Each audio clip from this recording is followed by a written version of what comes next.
Bulto-bultong mga iligal na droga din ang narecover ng ilang mga mangingisda sa Cagayan. Una na dito ang higit 312 milyong pisong halaga ng umano'y shabu na napadpad sa dalampasigan ng Claveria sa Cagayan.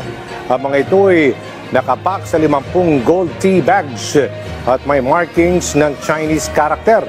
Itinatayang may bigat ang naturang mga ipinagbabawal na gamot na higit 45 kilos.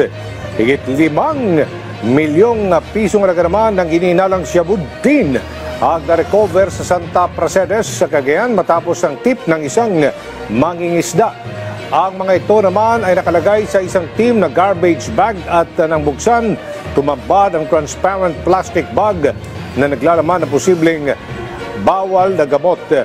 Patuloy namang panawagan ng PIDEA sa ating mga kababayan na i-report ang mga kahina-hinalang mga aktibidad at bagay sa kanilang lugar at patuloy na makibahagi sa pinigting na kampanya kontra iligal na droga.